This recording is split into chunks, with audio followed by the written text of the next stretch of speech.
Bonjour à tous, c'est Pierre-Alexandre pour AndroGames.fr. Aujourd'hui, on va s'attaquer au test de la Xiaomi Mi Pad. Et tout de suite, pour commencer, je vais vous présenter un petit peu Xiaomi. Alors, Xiaomi, c'est une société chinoise qui a débuté en faisant des ROM custom. Et ensuite, en fait, ayant eu beaucoup de succès, ils ont décidé de créer leur propre smartphone. Donc maintenant, ça fait 3 ans à peu près qu'ils existent aujourd'hui. Et depuis, ils ont commencé donc à faire des smartphones, donc la gamme Mi, avec celui qui a été très connu, c'est le Mi 3, qui a eu droit au Snap 800 ainsi que Tegra 4, l'un des rares à avoir reçu Tegra 4, seulement pour le marché chinois. Dernièrement, ils ont aussi sorti leur gamme, donc la gamme low cost, les Hongmi ou Red Rice au choix, ça dépend si vous parlez en chinois ou en anglais. D'ailleurs, donc le test du Redmi Note va arriver juste après. Je voulais dire un truc, oui donc, et depuis en fait, entre temps, ils ont décidé de commencer aux tablettes, en commençant par celle-ci. Alors c'est une tablette qui défie niveau prix, qui défie tout actuellement, et se place comme l'une des meilleures tablettes du moment avec quelque chose de très puissant. Donc là ici ce que je suis en train de vous montrer, alors je sais pas si ça se verra très bien à la caméra, donc c'est la ROM sur laquelle c'est sur le site sur lequel je prends ma ROM que je vais flasher. Donc ici vous pouvez voir tous les modèles et on peut voir Xiaomi Mi Pad. Vous avez juste à aller sur Link et ensuite vous téléchargez. Vous devez renommer le fichier en update et le mettre à la racine de la mémoire, c'est-à-dire là où vous avez tous les dossiers. Ensuite, vous éteignez votre tablette. Oui, effectivement, je suis en train de vous montrer comment flasher votre système pour le mettre en français, en fait, parce qu'au départ, vous recevez en chinois.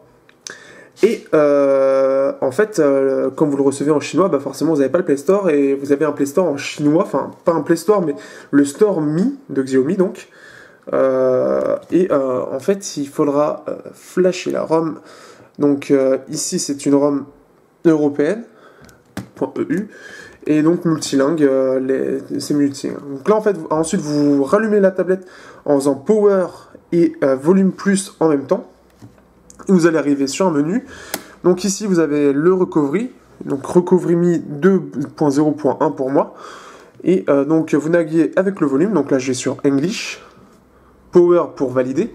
Et donc ici vous pouvez donc Reboot, Wiper and Reset, Install Update Z to System 1 et Power Off. Donc vous pouvez faire ça, et donc vous faites ça, et normalement ça va se faire automatiquement très rapidement.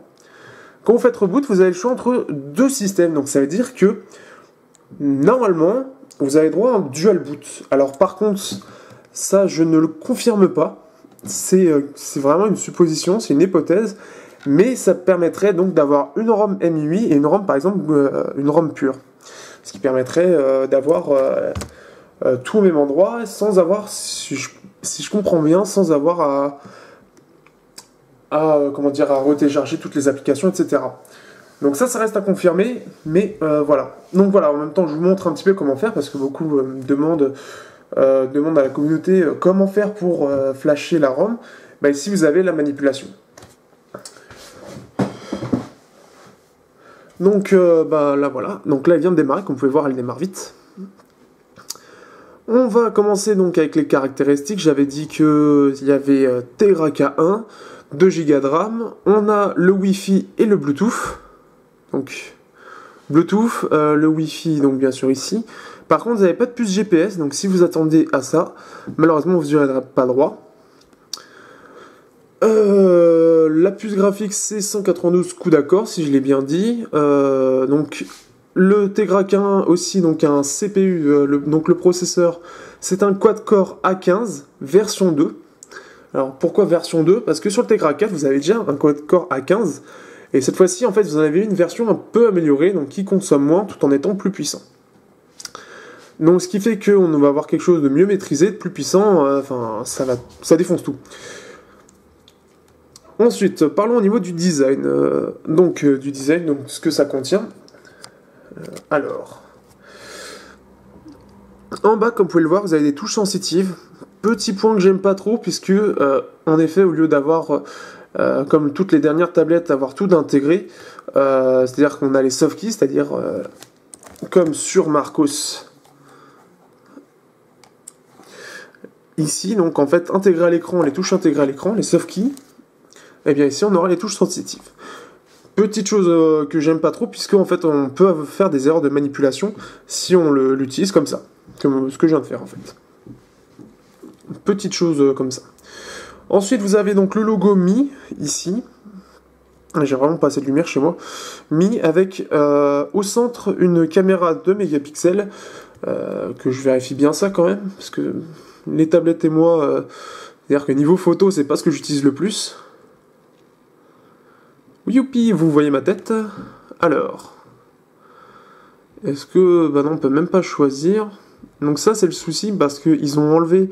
ils ont fait Google, c'est-à-dire que Google, maintenant, ils veulent le multitâche ici, c'est ce qu'ils ont fait, Xiaomi, mais ce qui fait que maintenant, pour aller aux paramètres, je ne sais pas. Donc, ce qui fait que là, on doit être à 2 mégapixels, et derrière, on a une caméra dorsale de 8 mégapixels. On a, comme ce que je vous ai montré tout à l'heure, donc le bouton power et le bouton volume. Ici, on a en fait, c'est le port micro SD que vous voyez ici, que j'ai un petit peu d'ailleurs esquinté, puisque je n'ai pas super bien compris. Enfin, j'ai l'impression qu'il faut forcer comme un malade. Donc, je vais rouvrir le paquet de la Mi Pad, parce qu'en fait, vous avez quelque chose qui est assez important, en fait, qui est dans le manuel. Ici. Donc en fait, vous voyez ce petit objet métallique. Normalement, hop, ça s'insère ici et normalement il faut pousser. Malheureusement, quand je pousse, enfin il faut vraiment, voilà, j'ai réussi, mais il faut vraiment pousser très fort. Voilà, là j'ai l'impression que je suis, voilà. Après vous avez juste à tirer et vous voyez donc la micro SD. Bon là, elle est un petit peu petite pour moi. Mais voilà, vous voyez un petit peu comment ça marche pour mettre la micro SD. Donc surtout quelque chose à ne pas perdre, parce que sinon après, ça va être un petit peu plus compliqué pour l'ouvrir. Alors, je vais essayer de le remettre quand même, parce que justement, je ne veux pas le perdre non plus. Voilà. Donc continuons. Alors, on a fait le tour autour. Alors ici, on a la prise jack au-dessus, donc comme sur les smartphones. On a deux micros, donc là on a la caméra dorsale, sans flash, un micro ici et un autre micro ici, donc on a deux micros. On a ici donc le marquage Mi aussi, avec quelques petits trucs en chinois. Et ici on a deux haut-parleurs, donc ils sont tous les deux en bas, au même endroit. Donc ce qui fait que si vous voulez regarder un film ou jouer, eh bien vous aurez tout de ce côté-là en fait. Donc là par exemple, là j'ai mis pour moi à l'envers, mais de ce côté-là, et ce qui fait que ce ne sera pas forcément très bien si vous voulez repérer l'ennemi ou quoi que ce soit. Donc c'est un petit peu dommage. Au niveau de la matière à l'arrière, donc c'est du plastique, c'est comme un S3, S4, S5, enfin non pas S5 parce que c'est un peu différent, mais S3, S4, et en fait c'est la même technologie, exactement la même que l'iPhone 5C. Donc pour ceux qui ont déjà touché un iPhone 5C, c'est exactement la même technologie. L'écran lui-même, maintenant, on va finir là-dessus. C'est un écran de 7,9 pouces avec une résolution 2K, donc 2048 x 1536 pixels, c'est-à-dire la même chose que chez Apple. En effet, on a aussi le même format en 4 tiers, ce qui fait que, autant en jeu et en navigation, c'est plutôt sympa. Quoique même en jeu, en fait c'est pas mal du tout en navigation, application, etc. C'est vraiment très sympa. Autant sur YouTube, ça va être par contre un petit peu moins bien, puisque en effet, la 2K, si par exemple, je mets ça, hop, ici on va perdre, par exemple, vous voyez, des deux côtés.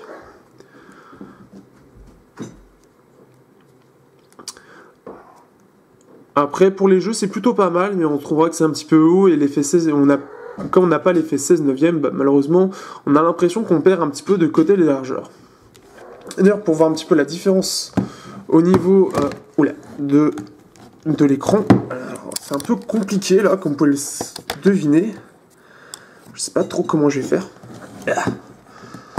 Donc vous voyez, en fait, on a un écran qui est beaucoup plus haut et un petit peu plus large qu'un 7 pouces en 16 dixièmes, donc Nexus 7, Gamepad 2, etc. Hop, je remets bien tout.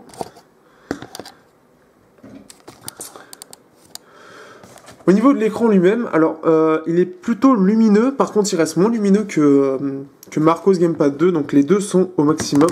Je vérifie quand même, mais normalement c'est au maximum, voilà. Les deux sont au maximum et on voit vraiment qu'il y a... alors, je sais pas si on peut mettre... on va mettre sur... parce que ça se voit mieux sur le navigateur. Ici on peut voir très clairement, alors peut-être pas pour vous, vu l'écran de ma caméra qui est un petit peu dégueulasse, donc celui de la Arcos Gamepad 2 qui était réputé vraiment très très bien, assez lumineux et au niveau de la colorimétrie très bon. Ici on a une vraie différence, on aura une tendance d'avoir un espèce de vert gris un petit peu bizarre, tandis que là ça le tire légèrement vers le rouge ou rose. Mais c'est plus lumineux, les blancs sont bien meilleurs sur la Arcos Gamepad 2. Ici on aura quelque chose de beaucoup plus terne. Au niveau des couleurs aussi...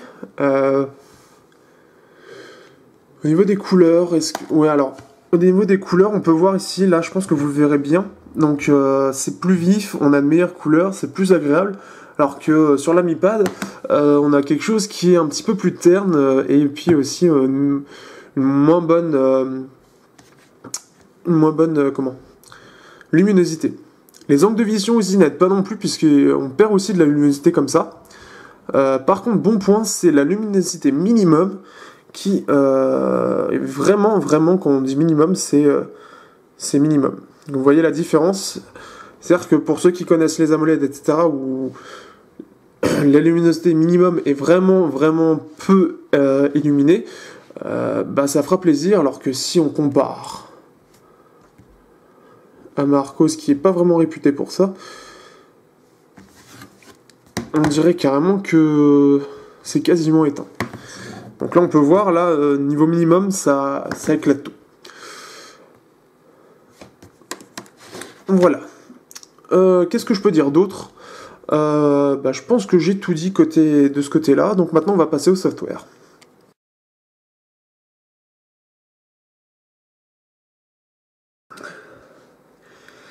Maintenant, on passe au software. Donc ici, on peut voir... Donc je suis allé directement sur à propos de la tablette pour avoir toutes les informations.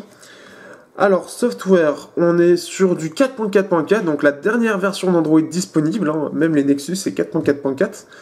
On est sur la version UI 4.8.8, et donc voilà. Donc ce qui est bien déjà, c'est qu'on peut voir que au niveau version Android, c'est très bien suivi, on peut le voir ici. Xiaomi est aussi réputé pour ça, c'est que niveau suivi, ils sont très bons. Et surtout, la grande avantage, donc là je vous précise aussi qu'on est en MUI 4.8.8, puisque chaque semaine, on a une nouvelle mise à jour.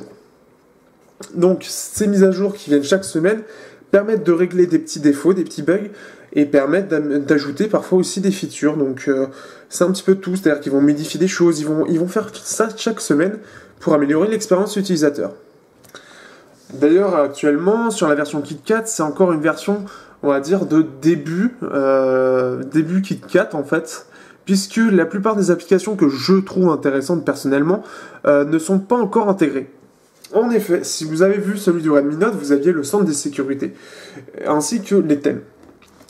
Donc ici, vous pouvez voir, si vous regardez bien la différence, vous avez l'impression que ce sont deux systèmes différents, puisque là, au niveau des icônes, absolument tout est différent, vous voyez.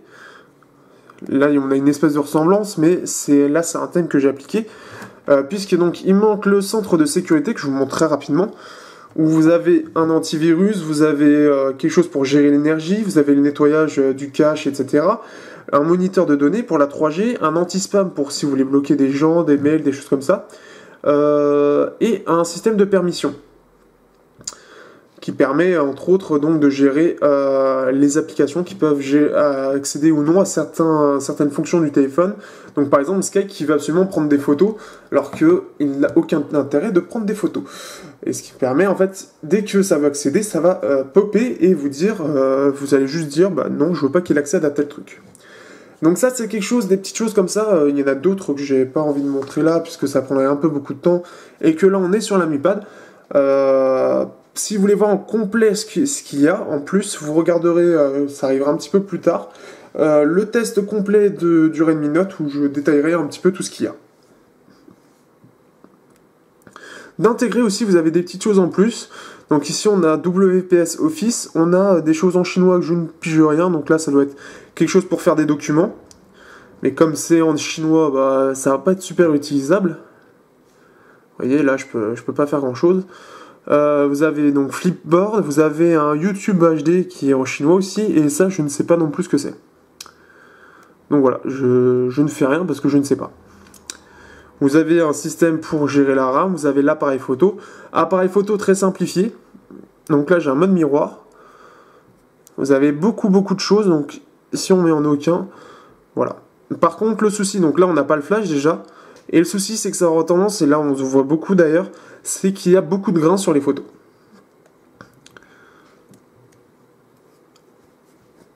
On a les contacts aussi, donc contacts qui sont synchronisés avec notre compte Xiaomi.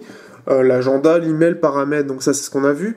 D'ailleurs les paramètres, vous aurez quelque chose de plutôt complet. Donc par exemple, vous pouvez même choisir des petites choses que si vous voulez ajouter, par exemple les choses ici. Donc voilà, oui. Donc vous voyez, tout à l'heure je montrais, donc je déplaçais mon curseur pour aller sur les toggles pour le Wi-Fi, etc. Ici c'est en bas. Donc c'est des choses comme ça qui en plus, vous avez sécurité et confidentialité ici. Vous avez la localisation, vous pouvez donc vos comptes, la LED, vous pouvez même gérer la LED, la couleur, le paramètre du casque, où vous pouvez gérer les applis système, donc par exemple le son, etc. Donc ici vous avez toutes les petites choses ici. Vous avez l'exécution automatique, des choses comme ça, vous avez plein de choses comme ça. D'ailleurs, si on va dans application, normalement ici j'ai la même chose. Eh bien non. Non, ça n'y est pas. Il y a des petites choses comme ça. Comme c'est le début de KitKat, le MIUI V5 en KitKat, il y a des choses qui ne sont pas encore intégrées, qu'il y avait sur 4.2.2. Que vous verrez sur Redmi Note, sur le Redmi Note. Donc on a plus l'impression pour l'instant d'avoir Android pur avec un espèce de skin qui ressemble un petit peu à iOS. Donc c'est un petit peu dommage, ça manque de ces applications que j'aime bien. La galerie qui est plutôt sympa, donc ça plutôt classique, sauf que vous avez même un Mi Cloud qui permet de synchroniser entre vos différents smartphones sous MIUI et permettre de créer des dossiers que vous pouvez partager. Donc c'est simple, c'est efficace et ça remplace plutôt bien tout ce qui est Dropbox, etc.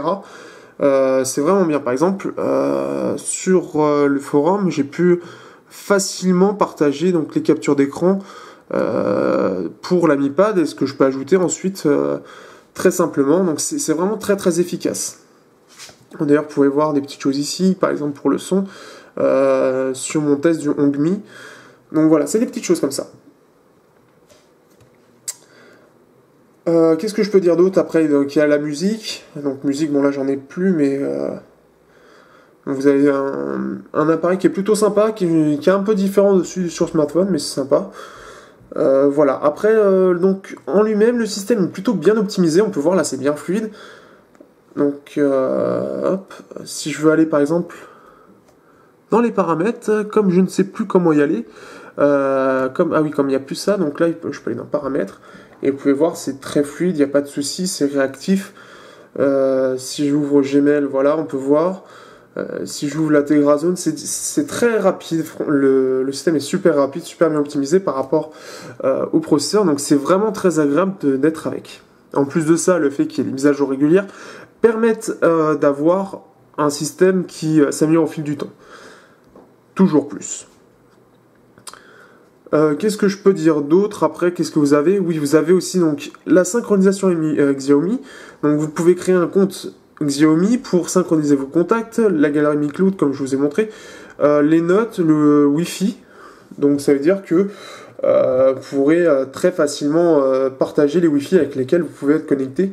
Donc ce qui est plutôt sympa, le navigateur et localiser la tablette. Vous avez d'ailleurs donc un espace de stockage en bas de 5 Go. Donc ça c'est pour l'instant, c'est par exemple, donc, comme je vous ai dit, c'est par rapport à la version où je suis, il manque des choses, il manque par exemple le QuickPad, donc c'est le cloud qui est aussi intégré normalement sur mon Redmi Note. Donc un système de cloud global par contre, c'est-à-dire que vous pourrez mettre tout ce que vous voulez, des jeux, des photos, des vidéos, tout ce que vous voulez. Et ça peut permettre de faire un espace de stockage plutôt conséquent parce que 500 Go gratuit, c'est à profiter. Vous avez aussi un système au niveau du téléchargement qui est plutôt sympa puisque ça permet de voir ce que vous avez téléchargé, médias, documents, voilà. Bon, j'ai pas téléchargé grand chose moi, mais ça permet de voir un petit peu tout ce qu'il y a.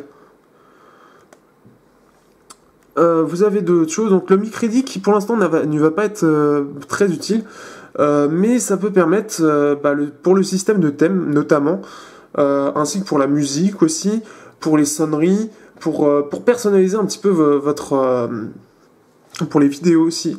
Pour personnaliser un petit peu votre tablette, les micrédits vont être très utiles, puisque ça vous permettra d'acheter quelques thèmes. Bon, vous pouvez aussi en avoir des gratuits. Bon, après, acheter des vidéos, vous pouvez le faire si vous voulez, mais c'est-à-dire que en chinois, ça va être un petit peu dur.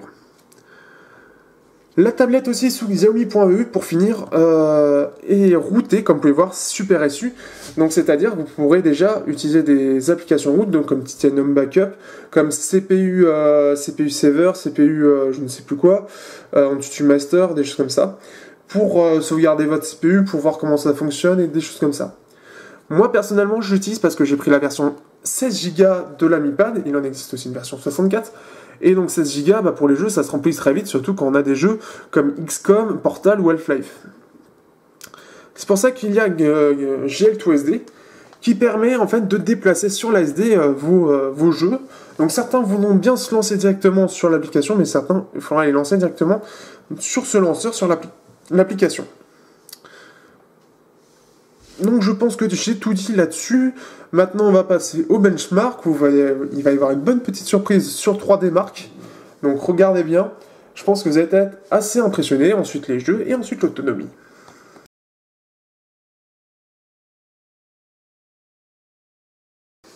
Donc au niveau des benchmarks, je prends AnTuTu comme d'habitude, sauf que je trouve que c'est toujours pas utile.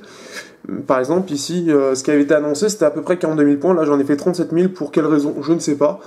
Mais en tout cas, ça permet de dire que AnTuTu c'est pas vraiment utilisé, et maintenant ça commence même à vouloir que j'installe CleanMaster.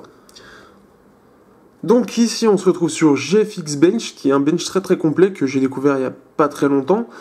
Donc on va pouvoir comparer, si on compare par exemple à la Shield tablette, on peut voir un petit peu ses performances. Donc comme elle bénéficie la Shield tablette d'une résolution moindre, et que c'est la version de Nvidia, globalement elle s'en sort mieux. Je vous laisse faire pause sur les résultats et regarder un petit peu ce que ça donne. Si on prend maintenant le OnePlus One, qui est le tout dernier smartphone, donc Snap 801, qui pète tout normalement. Eh bien on peut regarder le résultat et on peut voir que c'est tout de même beaucoup plus performant. Donc voilà, petite chose, je vous laisse bien sûr mettre pause et regarder. On a maintenant Anomaly 2 benchmark. Coucou. Donc Anomaly 2 qu'on utilise beaucoup, que je trouve plutôt fiable. Donc My Results. En High Quality, on est à plus d'1 million de points, donc ça fait partie des meilleurs. Je crois que le Note 3 sous Exynos fait un meilleur score très léger.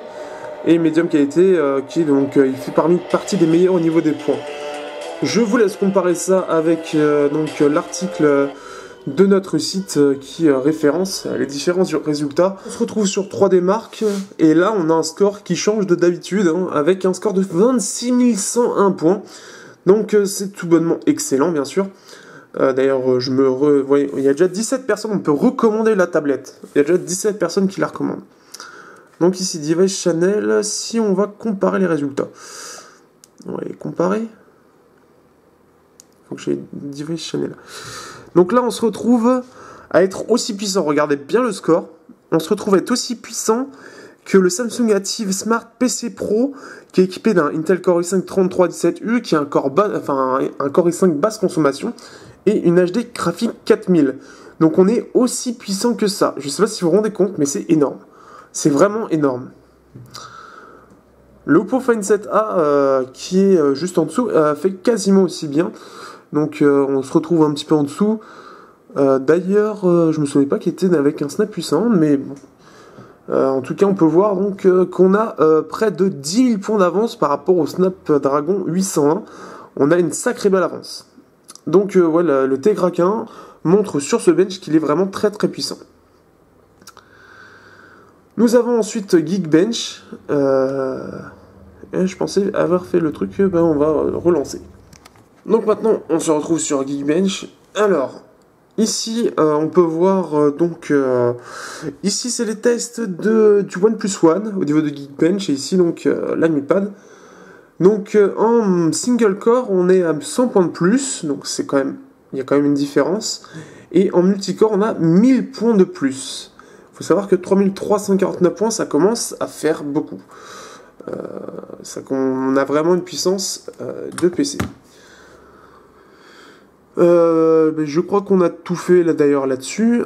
Petite anecdote d'ailleurs pour finir. Il faut savoir qu'il y a eu un bench qui a été fait sous Linux avec donc face à un processeur donc, qui se met dans une unité centrale aussi. Un Intel Celeron J1800 et 1900. Donc ces deux modèles-là. Donc c'est deux processeurs basse consommation pour donc les desktops, donc les unités centrales en général en entreprise. Et ça arrive à égalité. Donc c'est-à-dire qu'on arrive quand même à être aussi puissant qu'un PC vraiment de bas de gamme, un PC plus puissant. Mais l'écart commence vraiment à se réduire par rapport au PC, ce qui est quand même vachement impressionnant, sachant que ce CPU-là d'Intel a été sorti en début 2014 et consomme 3 fois plus. C'est vraiment une très très grosse performance. On va passer maintenant au jeu.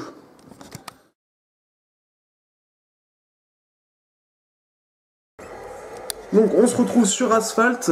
Donc là je joue à la manette. Donc vous pouvez pas trop voir ce que je fais. Ici donc Asphalt, on est en qualité élevée bien sûr. Et on peut voir que là je me suis pas craché par exemple. Mais on peut voir donc que c'est très très fluide.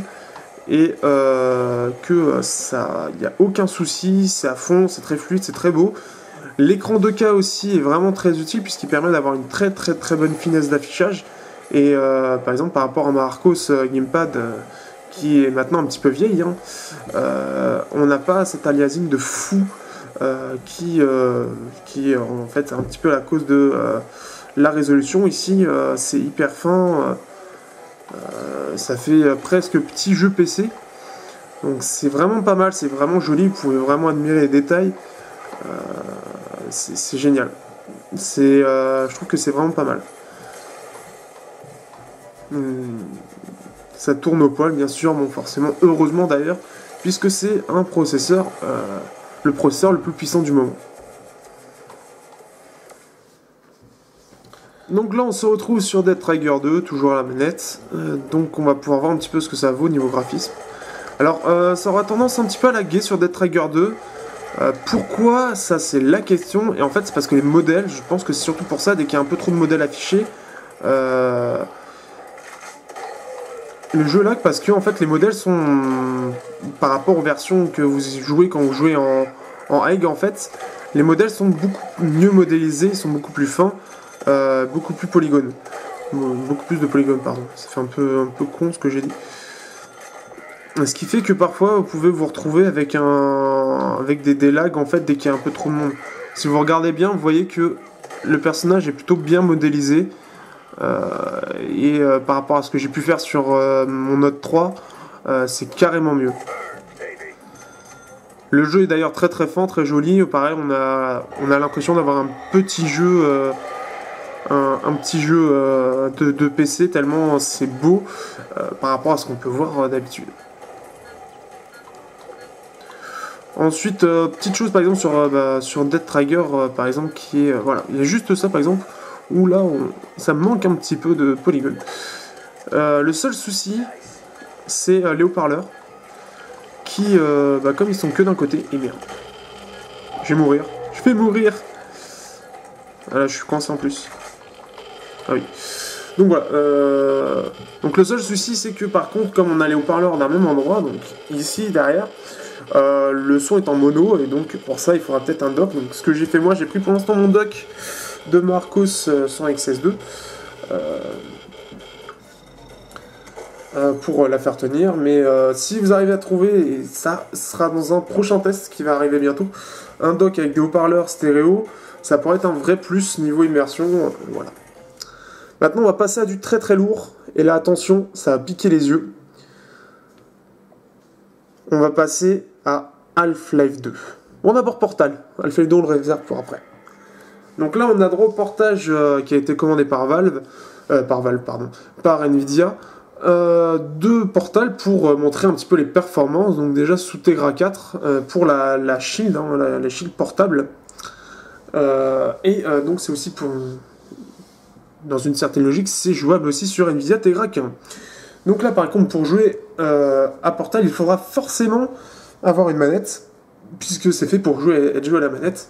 Et donc, voilà. Le jeu en lui-même n'a pas évolué graphiquement. Je pense qu'il aurait pu avoir moyen de faire évoluer le jeu, mais je pense qu'ils l'ont laissé tel quel, ce qui fait que vous avez les graphismes comme ce que vous aviez vu sur Xbox 360, sauf que là, vous êtes en 2K. Donc ça consomme un peu plus de ressources. Donc le jeu est un petit peu lent à télécharger, enfin à charger là. On va load the game. En tout cas, le jeu est très fluide en général. Il y a des à-coups, en fait, vous allez voir ça. Là, je vous fais un peu patienter avec le chargement. Ça fait un peu de suspense, tout ça. Et donc, vous allez voir très très bientôt ce que ça vaut. Et ensuite, on passera à Half-Life 2 qui, lui, c'est encore mieux. Donc, ce qui est vraiment jouissif d'ailleurs, c'est de pouvoir jouer au fond de son lit. Donc, voilà. Donc là, je me fais tirer dessus en plus. Donc là, où est-ce qu'on me tire dessus d'ailleurs?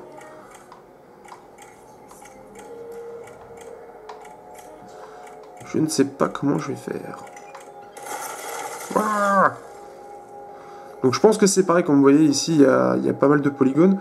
Mais le jeu est plutôt joli, je vais voir si je peux revenir en arrière pour vous montrer. Donc ici on peut voir toute la salle entière. Donc, par exemple, là je pense savoir comment faire. Tiens, on va essayer de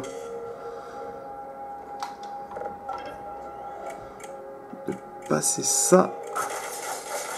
Ah bah non, je me suis fait niquer. Bon, on va se faire un petit trip quand même, histoire de vous montrer un petit peu.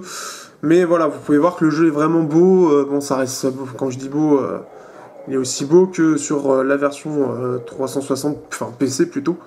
C'est fidèle, donc ça c'est plutôt sympa. Et on va se faire un petit trip. Yep, il y a de quoi donner le tournis.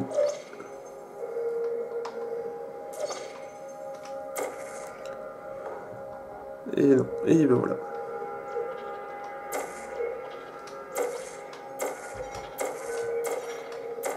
Voilà, je me suis fait le petit trip. Bon, maintenant on va passer à Half-Life 2. Mais bon, vous pouvez voir, donc ça tourne plutôt bien, hein, c'est génial. Vous avez Half-Life 2. On va rester un petit peu de temps sur les jeux parce que j'en ai d'autres aussi qui sont jolis, qui viennent tout juste de sortir. Le seul qui me manque que je pourrais pas vous montrer, c'est celui que je vous ai montré tout à l'heure. C'est Train 2 qui avait l'air très très joli. Et donc il faudra se contenter des skins que je vous ai montrés tout à l'heure.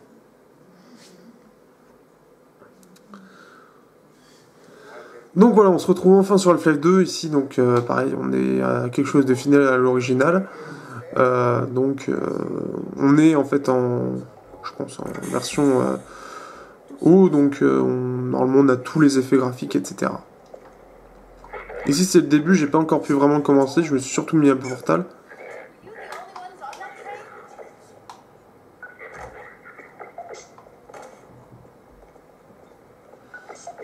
Et on peut voir donc que ça tourne très bien, c'est très fluide aussi.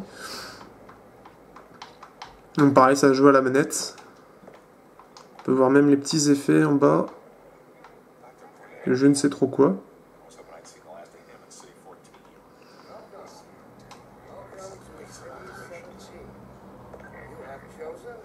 Je cache un petit peu la lumière, histoire que vous voyez un petit peu mieux. Parce que c'est vrai qu'il y a ma fenêtre derrière.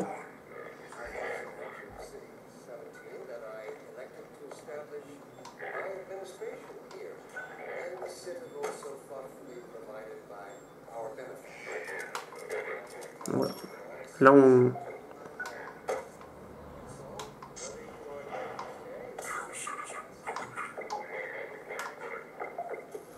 Oui, je m'amuse. Voilà, on peut voir donc le jeu vraiment fidèle à de l'époque, hein, c'est exactement pareil. Un petit chargement. Donc voilà, ça permet de voir que voilà, Half-Life 2 peut tourner sur une tablette. C'est quand même impressionnant. Là, on voit vraiment rien. Enfin, vous voyez rien, moi je vois bien, mais l'angle de la caméra ne me permet pas de voir correctement. C'est un petit peu con. Donc voilà. Ça permet aussi de teaser pour Half-Life 2. Je vais me déplacer histoire de... Voilà. Sur Modern Combat 5, donc là, mission je ne sais plus combien, acte 2. Donc manette là n'est actuellement pas reconnue, normalement ça marche, mais là je ne sais pas pourquoi. Pour le test, ça a décidé de pas marcher. Donc je suis très nul au tactile. Voilà, je déclenche la grenade, alors je veux pas. Après on a des fois un petit peu inhérent apparemment à Gameloft pour MC5, là, pour les petits lags, des trucs comme ça. Voilà. Ok, donc là je viens de regarder le sol, je ne sais pas pourquoi. Mais donc on peut voir donc, que c'est très beau. Je sais pas si j'y arrive. Vous pouvez voir que voilà. On peut voir que je suis vraiment mauvais.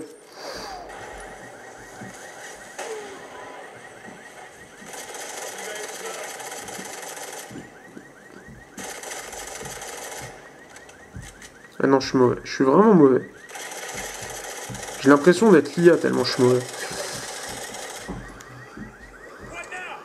Donc là, on va regarder un petit peu les voitures. On peut voir que bon, c'est fin, etc. Par contre, on n'a qu'une seule qualité, en optimal pour l'instant. Mais voilà, le jeu est tout de même beau. On aime bien surtout les graphismes à fond. On peut voir d'ailleurs les effets par terre. Donc voilà, le jeu, ouais, il est vraiment pas mal. Il est plutôt fluide, hein, à part quelques petits ratés. Mais ça se défend vraiment bien. Donc voilà, je pense que je vous ai tout montré. Je peux vous montrer dernièrement Blood Bowl.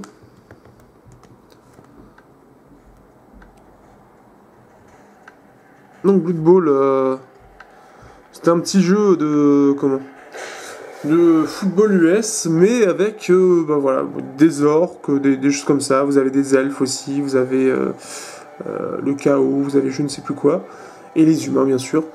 Et donc c'est plutôt beau, je vais vous montrer ça aussi. C'est aussi un portage d'un jeu console PC et qui se retrouve maintenant sur tablette et qui, pareil, se prête plutôt bien au tactile. Donc là, j'ai surtout vous montrer les graphismes. Hein.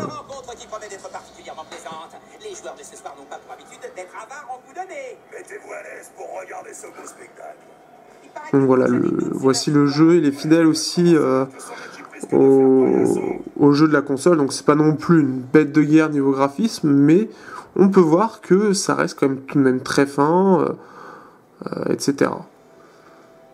Et pour ceux qui ne connaissent pas, je vous invite à le découvrir, je sais pas si j'aurai le temps de faire le test de ça. Donc on peut voir par exemple lui qui est sur les tam-tams, on n'entend pas le bruit, mais voilà. Voilà, c'est des choses comme ça, donc...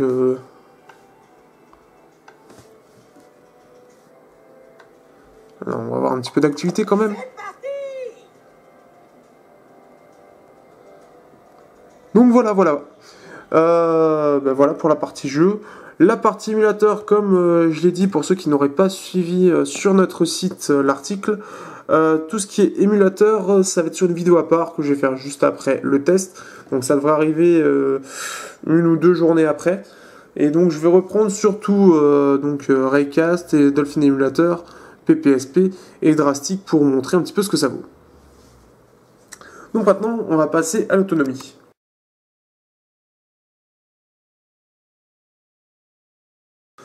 Donc on se retrouve maintenant pour l'autonomie.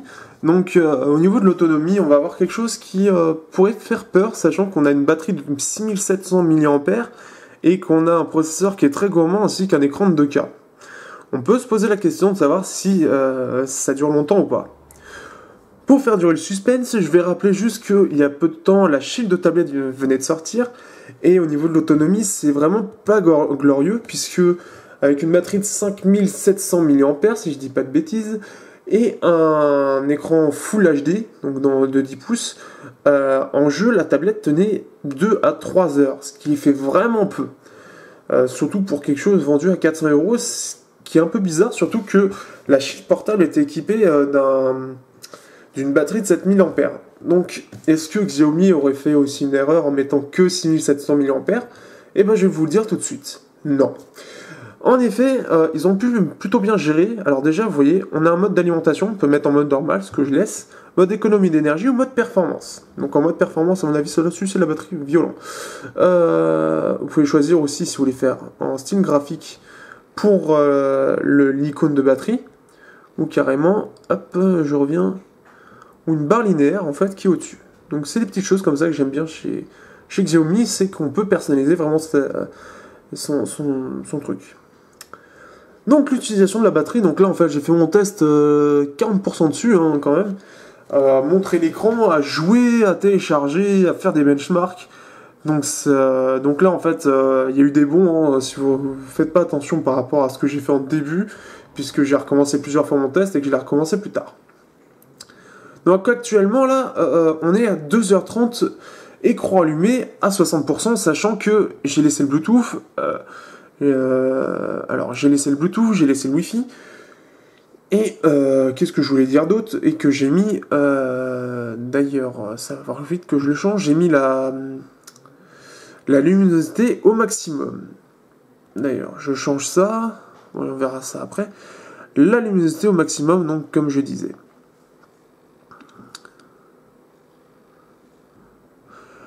Alors, donc 2h30 écran allumé, écran maximum en faisant du téléchargement des benchmarks du jeu, c'est vraiment pas mal.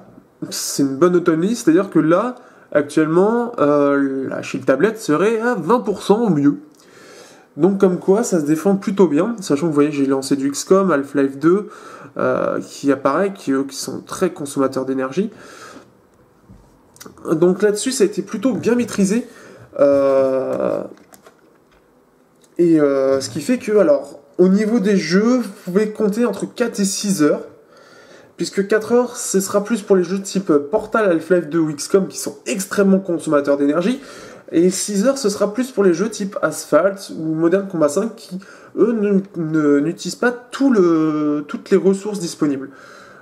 Sachant que forcément c'est le plus puissant, c'est un peu plus ça va gérer plus facilement l'énergie. Couplé à l'écran de 2K, en plus de ça, c'est vraiment très bon, c'est-à-dire qu'avec plus de de pixels à gérer, ça arrive à vraiment bien tourner, donc c'est vraiment positif. Personnellement, quand je le dis, je trouve que c'est vraiment très très bon. Après, en utilisation plus classique, c'est-à-dire en utilisation navigation, web, des petits jeux à la limite, des petites applications pour du social, vous serez plus à 8-10 heures à mon avis, voire même un petit peu plus selon comment vous réglez l'écran au minimum, au maximum ou pas. Donc c'est vraiment très très positif de ce point de vue là.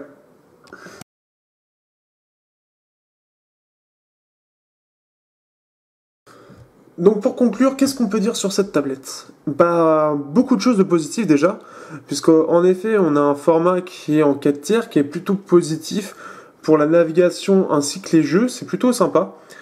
On a un système qui est régulièrement mis à jour, on a un très bel écran de 2K, ouais, comme je viens de le dire, une finition qui est très très bonne, on a un port SD, on a le fait qu'on est routé, donc on peut déplacer les applications, un processeur extrêmement puissant qui permet de faire tourner tous les jeux et même plus, hein, puisqu'on a des jeux exclusifs. On a même d'ailleurs pour les émulateurs, j'en parlerai ça un petit peu plus tard, c'est même très très positif à part pour Dolphin pour l'instant. Donc c'est vraiment, il y a vraiment beaucoup de points positifs. Les rares points positifs, ce sera un peu plus subjectif. J'aurais préféré peut-être un écran plus grand pour profiter pleinement des jeux, ainsi qu'un un format en 16 dixièmes pour vraiment profiter des jeux aussi au niveau des angles. Puisqu'en effet, en 4 tiers, on a des angles un peu plus réduits. Aussi, le fait que pour l'instant, on n'a pas encore toutes les applications MIUI qui sont intégrées, donc ça, c'est un petit peu dommage. Le fait qu'on est obligé d'avoir des touches sensitives au lieu de les avoir intégrées en softkey dans l'écran. Alors après, en jeu, c'est facilement, on peut facilement les désactiver, vu qu'il y a un bouton spécialement pour ça. Donc voilà, les touches du bas de l'écran sont désactivées, j'ai pas le temps de lire. En appuyant les touches accueil et marche arrêt pour désactiver, enfin déverrouiller les touches. Donc après, ça vous permet de jouer au jeu sans devoir toucher. Là, vous voyez, je les touche, ça réagit pas. Et donc vous avez juste après à les désactiver comme ça. Donc voilà, c'est vraiment sympa. On a un écran qui est plutôt pas mal, mais il est un peu en dessous de ce qu'on aurait en droit d'attendre, je pense, avec un écran 2K. Et c'est peut-être là le petit souci, c'est qu'on a un écran qui est plutôt lumineux. Après, moins que ce qu'on peut trouver ailleurs.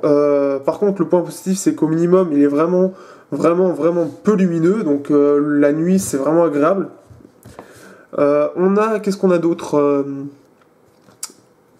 en point négatif, il n'y a vraiment pas grand-chose à dire. Il n'y a que du positif.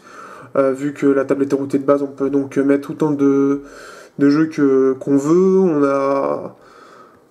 On a un écran qui est très fin, c'est vraiment agréable pour jouer.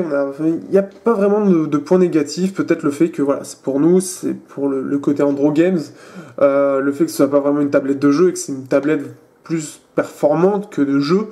Après, couplé à une manette et un dock, comme ce que je fais là, hein, mon dock Arcos que j'ai un petit peu reconverti pour la Mi Pad. Donc voilà, c'est vraiment à conseiller pour le prix. Elle est vraiment très abordable face à la concurrence. Elle a vraiment de très bonne qualité. Enfin, elle est vraiment bien. Elle est vraiment bien. J'en suis vraiment content. Je l'avais pris à la base vraiment plus pour la tester, pour voir ce qu'elle donnait, pour avoir vraiment une tablette qui soit pas trop grande justement, qu'on puisse utiliser plutôt facilement, parce qu'une Arcos c'est bien, mais c'est pas vraiment fait pour de la navigation, alors que là c'est vraiment plus fait, c'est vraiment beaucoup plus polyvalent. Et donc ça c'est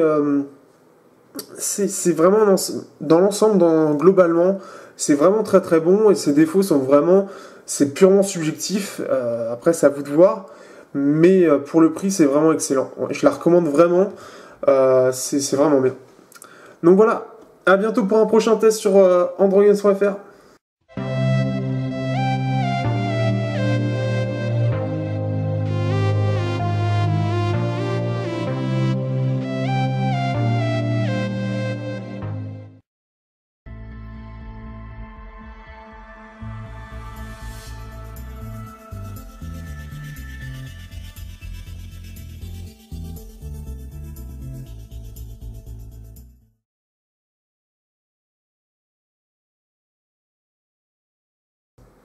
Bonjour à tous, c'est Pierre-Alexandre pour androgames.fr. Aujourd'hui, on va s'attaquer au test de la Xiaomi Mi Pad.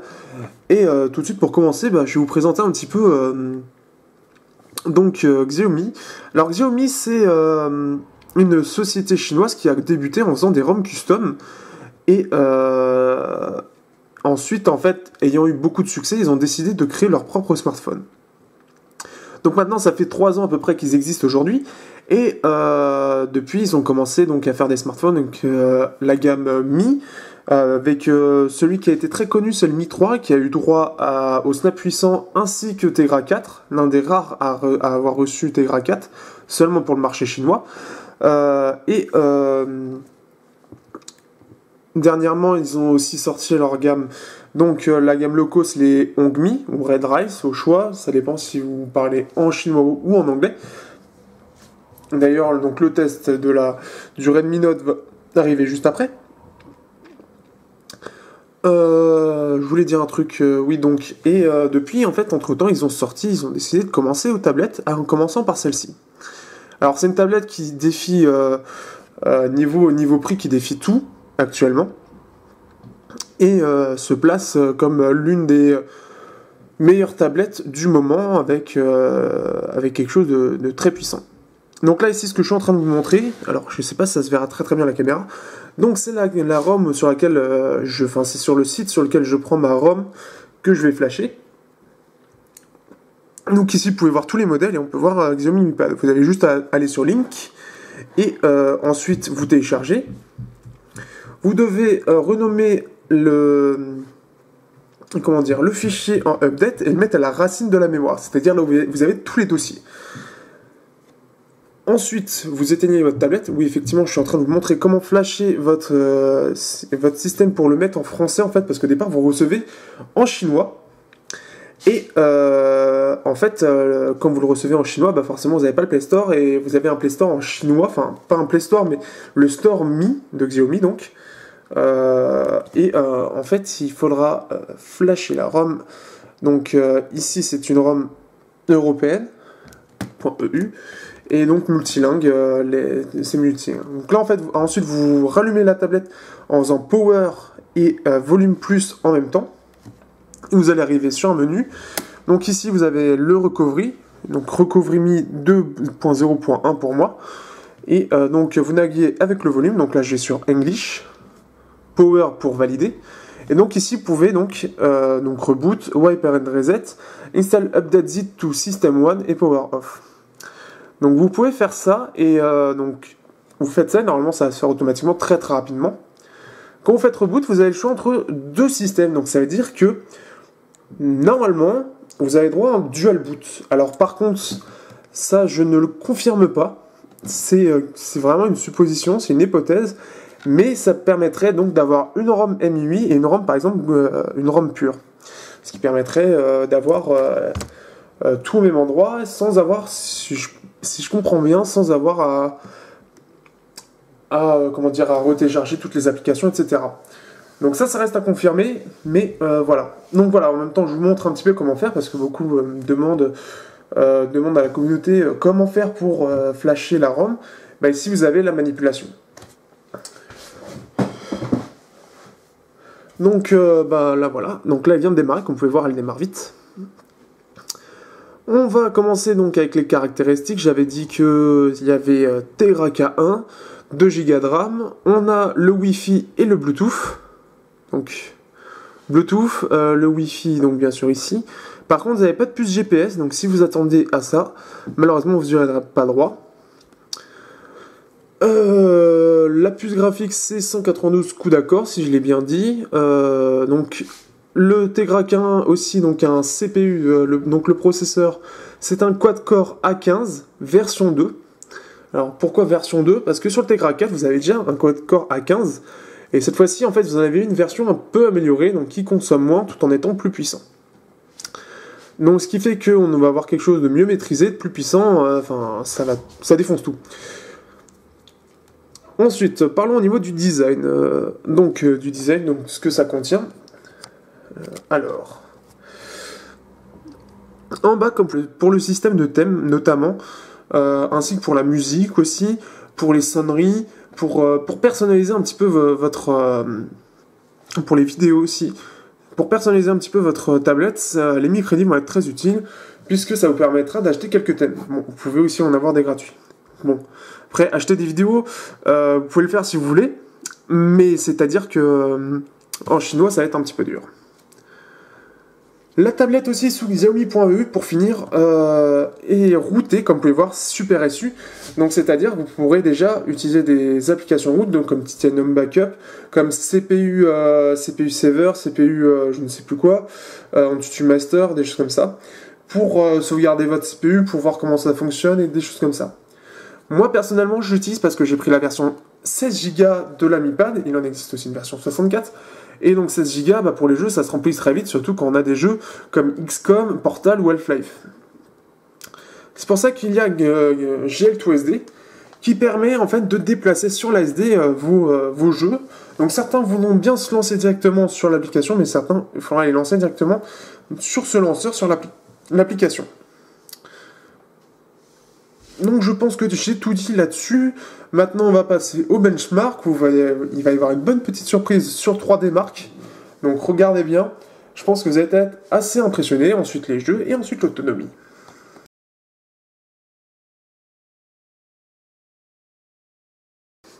Donc au niveau des benchmarks, je prends un tutu comme d'habitude, sauf que je trouve que c'est toujours pas utile.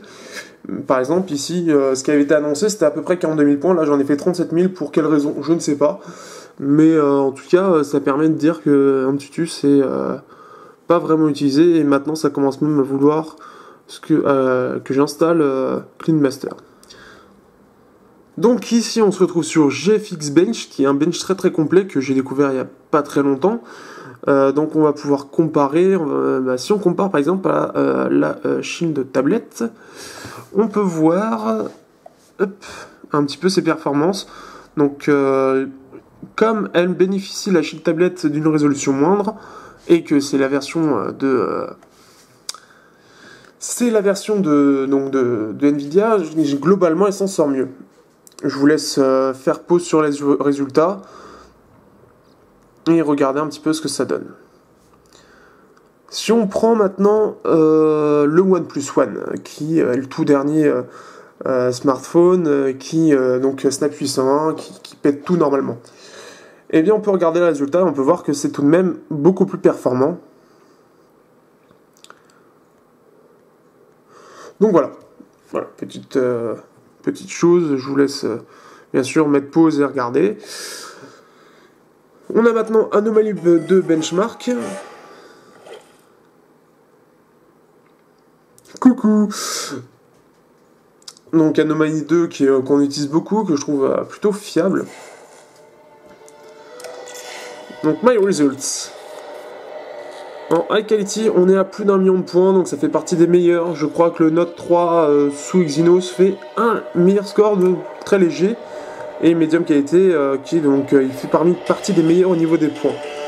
Je vous laisse comparer ça avec l'article de notre site qui référence les différents résultats. On se retrouve sur 3D Mark, et là on a un score qui change de d'habitude, avec un score de 26 101 points. Donc c'est tout bonnement excellent, bien sûr. D'ailleurs, il y a déjà 17 personnes, on peut recommander la tablette. Il y a déjà 17 personnes qui la recommandent. Donc ici, Device Channel, si on va comparer les résultats. On va les comparer. Donc j'ai Device Channel. Donc là, on se retrouve à être aussi puissant. Regardez bien le score. On se retrouve à être aussi puissant que le Samsung Active Smart PC Pro, qui est équipé d'un Intel Core i5 3317U, qui a un Core i5 basse consommation, et une HD graphique 4000. Donc on est aussi puissant que ça. Je ne sais pas si vous vous rendez compte, mais c'est énorme. C'est vraiment énorme. Le Oppo Find 7A, qui est juste en dessous, fait quasiment aussi bien. Donc on se retrouve un petit peu en dessous. D'ailleurs, je me souviens pas qu'il était avec un Snap puissant, mais bon. En tout cas, on peut voir donc qu'on a près de 10 000 points d'avance par rapport au Snapdragon 801.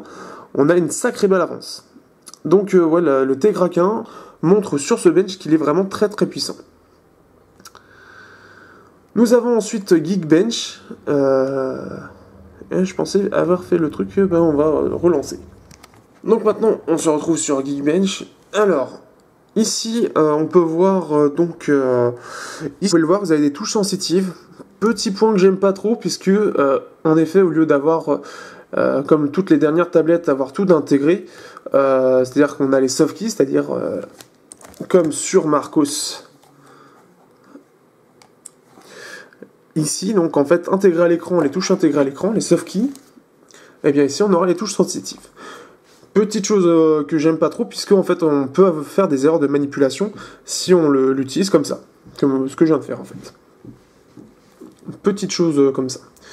Ensuite, vous avez donc le logo Mi, ici. J'ai vraiment pas assez de lumière chez moi. Mi, avec au centre une caméra 2 mégapixels, que je vérifie bien ça quand même, parce que les tablettes et moi, c'est-à-dire que niveau photo, c'est pas ce que j'utilise le plus. Youpi, vous voyez ma tête. Alors, est-ce que... Bah non, on peut même pas choisir. Donc ça, c'est le souci, parce qu'ils ont enlevé...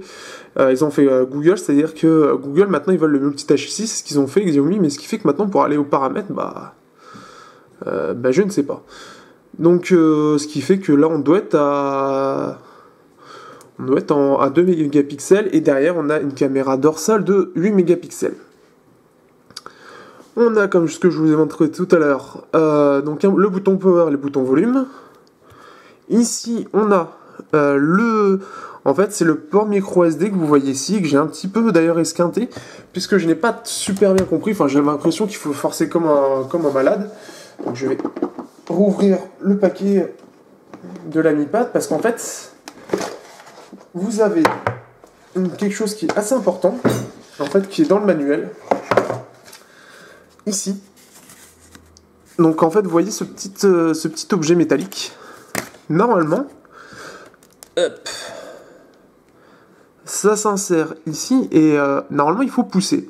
Malheureusement quand je pousse, enfin il faut vraiment, voilà j'ai réussi mais il faut vraiment pousser très fort.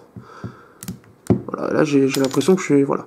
Après vous avez juste à tirer et vous voyez donc la micro SD. Bon là elle est un petit peu petite pour moi, mais voilà, vous voyez un petit peu comment ça marche pour mettre la micro SD.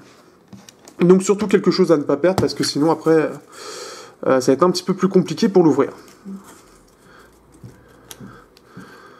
Alors, je vais essayer de le remettre quand même, parce que justement, je ne veux pas le perdre non plus.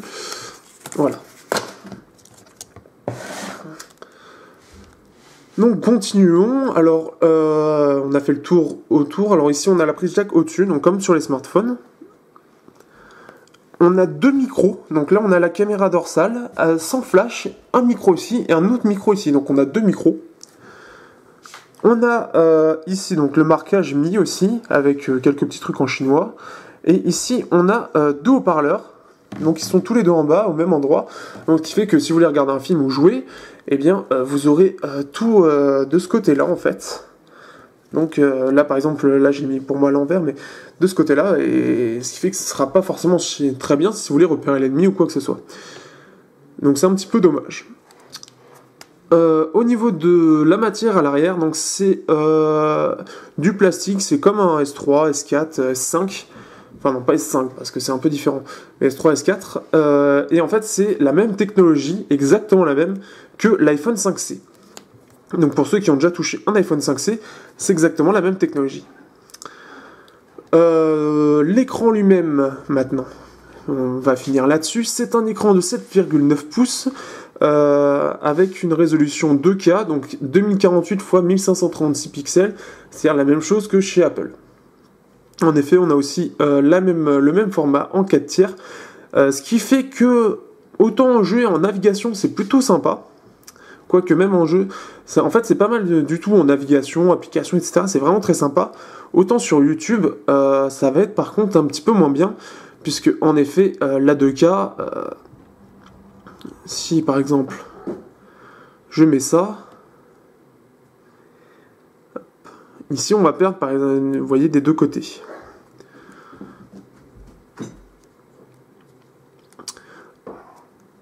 Après pour les jeux c'est plutôt pas mal, mais on trouvera que c'est un petit peu haut et l'effet 16, comme on n'a pas l'effet 16 neuvième, bah, malheureusement on a l'impression qu'on perd un petit peu de côté les largeurs. D'ailleurs pour voir un petit peu la différence au niveau de l'écran, c'est un peu compliqué là, comme vous pouvez le deviner. Je sais pas trop comment je vais faire.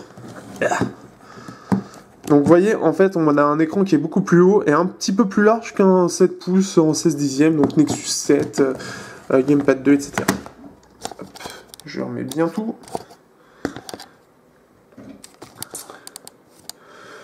Au niveau de l'écran lui-même, alors il est plutôt lumineux, par contre il reste moins lumineux que Marcos Gamepad 2, donc les deux sont au maximum.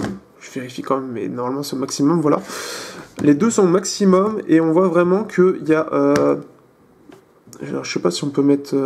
on va mettre sur... parce que ça se voit mieux sur le navigateur. Ici on peut voir très clairement, alors peut-être pas pour vous, vu l'écran de ma caméra qui est un petit peu dégueulasse, donc celui de la Arcos Gamepad 2 qui était réputé vraiment très très bien, assez lumineux et au niveau de la colorimétrie très bon. Ici on a une vraie différence, on aura tendance d'avoir un espèce de vert gris un petit peu bizarre, tandis que là ça tire légèrement vers le rouge ou rose. Mais c'est plus lumineux, les blancs sont bien meilleurs sur la Arcos Gamepad 2. Ici on aura quelque chose de beaucoup plus terne. Au niveau des couleurs aussi... Au niveau des couleurs, au niveau des couleurs, on peut voir ici, là, je pense que vous le verrez bien. Donc c'est plus vif, on a de meilleures couleurs, c'est plus agréable. Alors que sur la Mi Pad, on a quelque chose qui est un petit peu plus terne et puis aussi une moins bonne, luminosité. Les angles de vision aussi n'aident pas non plus puisqu'on perd aussi de la luminosité comme ça. Par contre, bon point, c'est la luminosité minimum qui est vraiment, quand on dit minimum, c'est minimum. Donc, vous voyez la différence. C'est-à-dire que pour ceux qui connaissent les AMOLED, etc., où la luminosité minimum est vraiment peu illuminée, ça fera plaisir, alors que si on compare à Marcos, qui est pas vraiment réputé pour ça, on dirait carrément que c'est quasiment éteint. Donc là on peut voir, là, niveau minimum, ça éclate tout. Voilà. Qu'est-ce que je peux dire d'autre ? Je pense que j'ai tout dit de ce côté-là, donc maintenant on va passer au software.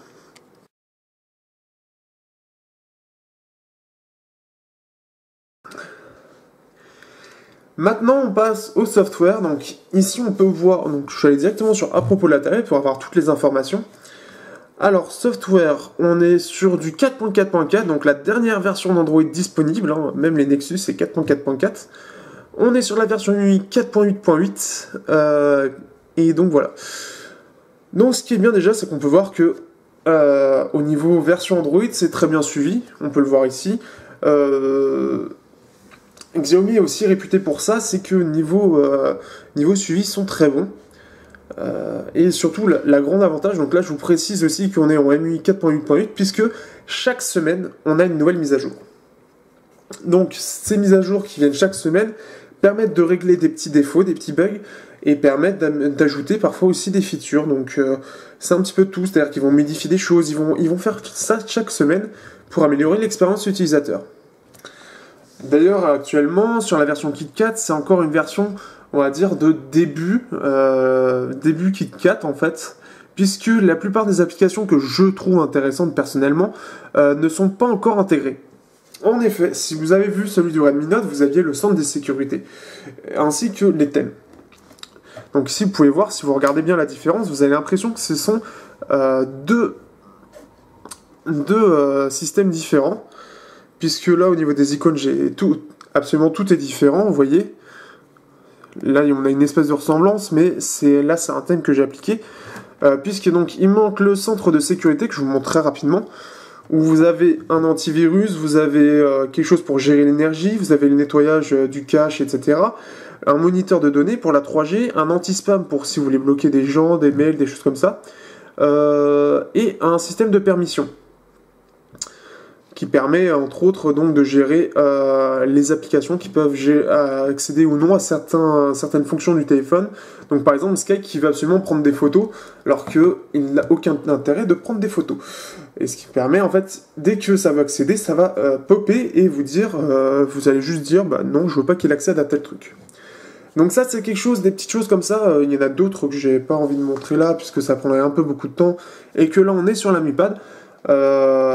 Si vous voulez voir en complet ce qu'il y a, en plus, vous regarderez, ça arrivera un petit peu plus tard, le test complet du Redmi Note où je détaillerai un petit peu tout ce qu'il y a.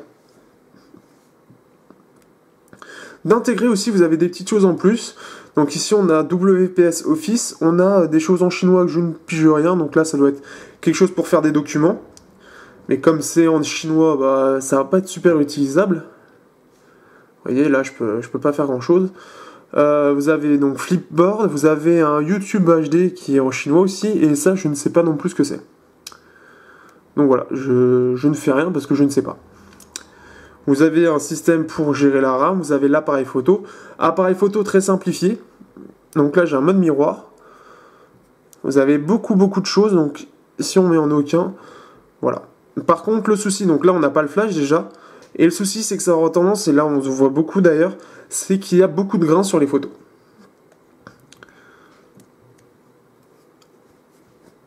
On a les contacts aussi, donc contacts qui sont synchronisés avec notre compte Xiaomi, l'agenda, l'email, paramètres, donc ça c'est ce qu'on a vu. D'ailleurs les paramètres, vous aurez quelque chose de plutôt complet, donc par exemple vous pouvez même choisir des petites choses que si vous voulez ajouter, par exemple les choses ici. Donc voilà, oui. Donc vous voyez, tout à l'heure, je montrais, donc je déplaçais mon curseur pour aller sur les toggles pour le Wi-Fi, etc. Ici, c'est en bas. Donc c'est des choses comme ça qui en plus, vous avez sécurité et confidentialité ici. Vous avez la localisation, vous pouvez donc vos comptes. La LED, vous pouvez même gérer la LED, la couleur, le paramètre du casque, où vous pouvez gérer les applis système. Donc, par exemple, le son, etc. Donc ici, vous avez toutes les petites choses ici. Vous avez l'exécution automatique, des choses comme ça. Vous avez plein de choses comme ça. D'ailleurs, si on va dans application, normalement ici j'ai la même chose. Eh bien non. Non, ça n'y est pas. Il y a des petites choses comme ça, comme c'est le début de KitKat, le MUI V5 en KitKat. Il y a des choses qui ne sont pas encore intégrées, qu'il y avait sur 4.2.2. Que vous verrez sur Redmi Note, sur le Redmi Note. Donc on a plus l'impression pour l'instant d'avoir Android pur avec un espèce de skin qui ressemble un petit peu à iOS. Donc c'est un petit peu dommage, ça manque de ces applications que j'aime bien. La galerie qui est plutôt sympa, donc ça plutôt classique, sauf que vous avez même un Mi Cloud qui permet de synchroniser entre vos différents smartphones sous MIUI et permettre de créer des dossiers que vous pouvez partager. Donc c'est simple, c'est efficace et ça remplace plutôt bien tout ce qui est Dropbox, etc. C'est vraiment bien. Par exemple, sur le forum, j'ai pu facilement partager donc les captures d'écran pour la Mi Pad et ce que je peux ajouter ensuite très simplement. Donc c'est vraiment très très efficace. D'ailleurs, vous pouvez voir des petites choses ici, par exemple pour le son, sur mon test du Hongmi. Donc voilà, c'est des petites choses comme ça. Qu'est-ce que je peux dire d'autre après? Donc il y a la musique. Donc musique, bon là j'en ai plus, mais vous avez un appareil qui est plutôt sympa, qui est un peu différent dessus sur smartphone, mais c'est sympa. Voilà. Après, donc en lui-même, le système est plutôt bien optimisé. On peut voir là, c'est bien fluide. Donc, hop, si je veux aller par exemple dans les paramètres, comme je ne sais plus comment y aller, comme il n'y a plus ça, donc là je peux aller dans paramètres. Et vous pouvez voir, c'est très fluide, il n'y a pas de souci, c'est réactif. Si j'ouvre Gmail, voilà, on peut voir. Si j'ouvre la Tegra Zone, c'est très rapide. Le système est super rapide, super bien optimisé par rapport au processeur. Donc c'est vraiment très agréable d'être avec. En plus de ça, le fait qu'il y ait des mises à jour régulières permettent d'avoir un système qui s'améliore au fil du temps. Toujours plus. Qu'est-ce que je peux dire d'autre après? Qu'est-ce que vous avez? Oui, vous avez aussi donc la synchronisation Xiaomi. Donc vous pouvez créer un compte Xiaomi pour synchroniser vos contacts, la galerie Mi Cloud comme je vous ai montré, les notes, le Wi-Fi. Donc ça veut dire que vous pourrez très facilement partager les Wi-Fi avec lesquels vous pouvez être connecté.